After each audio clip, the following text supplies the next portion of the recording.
Сөздөрдүн көп маанилүүлүгү жана анын пайда болуу жолдору. Эгерде сөздөр бир гана маанини билдирсе, жеке же бир маанилүү сөздөр деле, башкача айтканда, аны биз моносемия дейбиз. Моносемия.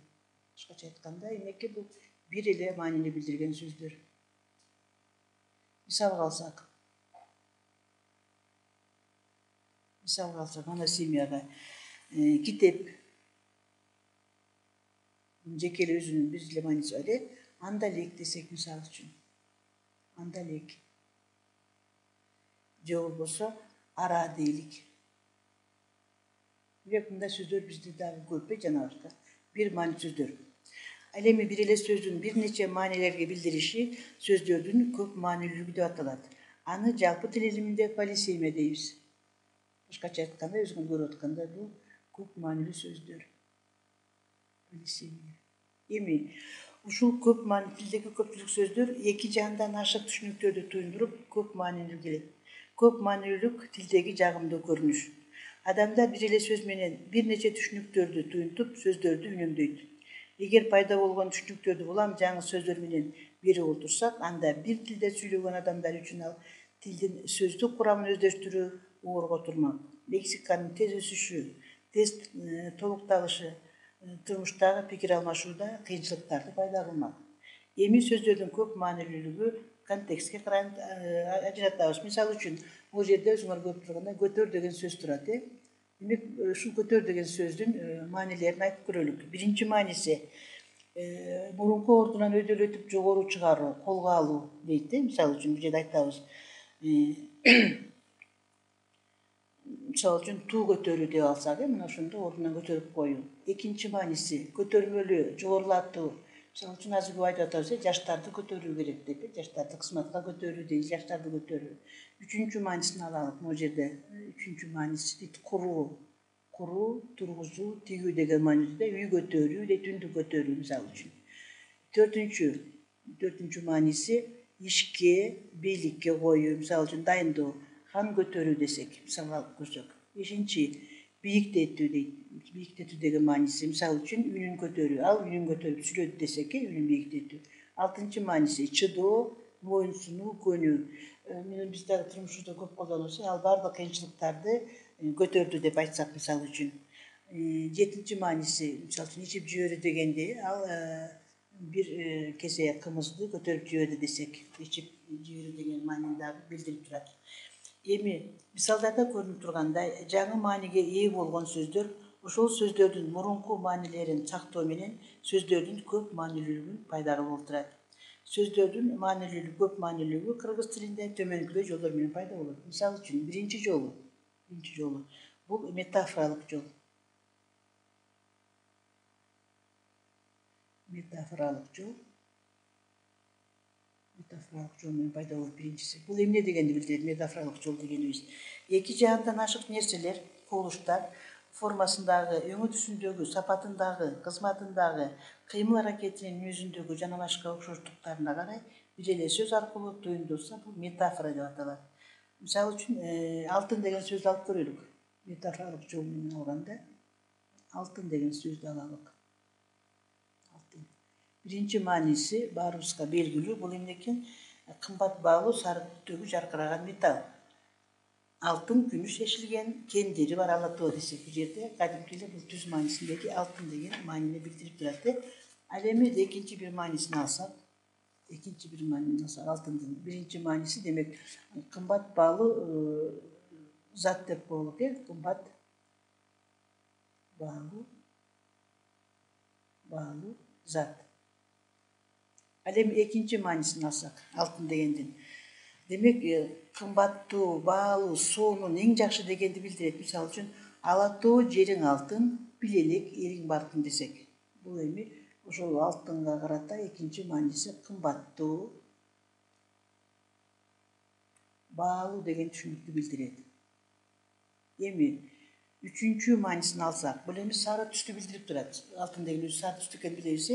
Мисалы үчүн, жапырылган түрдүү чөп алтын сындуу көрүнөт. Бул эми сары болуп турганда, биз алтындай өңдү берип атат дегенди билдирет. Мисалы үчүн, сары түстүү деген нерселер бар да. Мисалы үчүн биз жалбырактарды көпчүлүк учурларда эмне кылабыз? Алтынга салыштырабыз. Сары түстүү деп болсо. Экинчи жолу, бул эми көп маанилүүлөрдүн пайда болушунун экинчи жолу метонимиялык жол.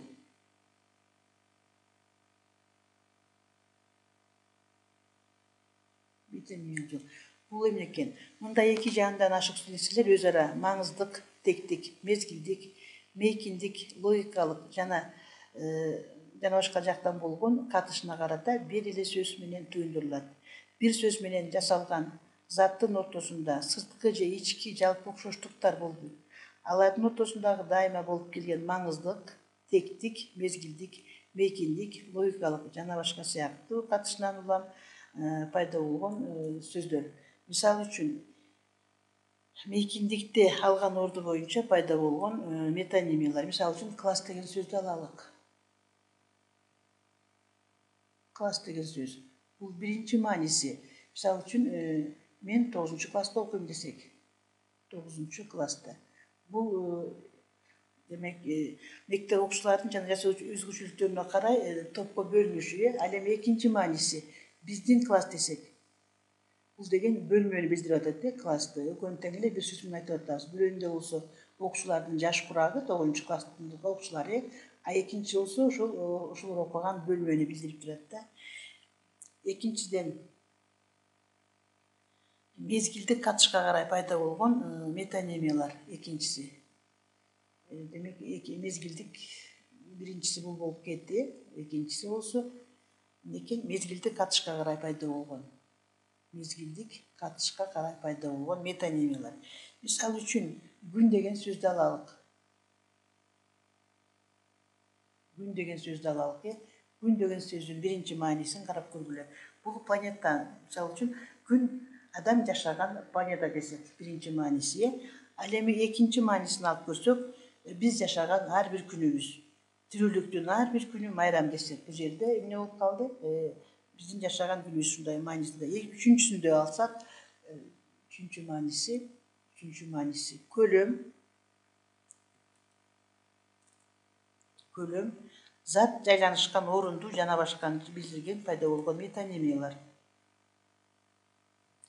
Андан кийин айтсак, мисалы үчүн кесе деген сөздү алалык. Кесе деген сөздү алалык. Мунун биринчи мааниси, кесе деген сөздүн биринчи мааниси суюктук тамак уйлау үчүн жасалган буюм, идиш. Мисалы үчүн мен 2 кесе ичтим десек. Мисалы үчүн кымызды кесеге койдук десек, биринчи мааниси, кесе деген сөздүн биринчи мааниси. Ал эми экинчи мааниси кесе десек, мисалы үчүн мен 3 кесе ичтим десек. Демек ушул кесенин ичиндеги суюктук жөнүндө кеп болуп жатат да бул жерде. Ошондо экөөнү тең эле бир эле сөз менен кесе деген сөз менен айтып атабыз. Андан кийин биз дагы мындай айтабыз. Мисалы үчүн жыгач деген сөздү алсак, үчүнчүсүндө. Жыгач деген сөзүндө. Мунун дагы бир нече мааниси бар. Мисалы үчүн биринчи маанисин алсак, көп жылдык дарак өсүмдүгүнүн жалпы аты. Экинчи отун. Жыгач суу болуп, отун күйбөдү десек, мисалы үчүн. Ал эми үчүнчү мааниси болсо, эберек. Мисалы үчүн үй толтура жыгач деп айтсак, мына ушундай бул сөздүн дагы 3 мындан дагы көп маанисин табууга болот. Эми мисалы үчүн биз мындай деп айтабыз, 4-үнчү жолкусундачы биз мынтип коет экенбиз. Биз мисалы үчүн Чыңгыз Айтматовду алалык, Чыңгыз Айтматов. Биринчи маанисинде Чыңгыз Айтматов, мисалы үчүн жазуучу десек, Чыңгыз Айтматов жазуучу.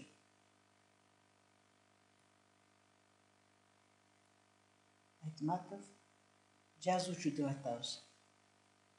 Жазуучу бул биринчи маанисин алалы. Эми экинчи мааниси. Демек биз мынтип айтабыз. Мен Айтматовду окудум десеңер. Биз эмнесин окуган болобуз? Биз деген Айтматовдун чыгармасын,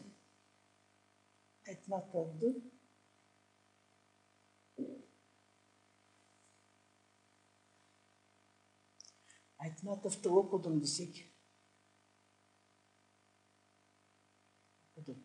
Бул жерде өзүңүз көрүп тургандай, биз Айтматовдун чыгармасын деп айтпайлы, биз Айтматовду окудум деп айтабыз, же болбосо дагы мынтип сүйлөйбүз.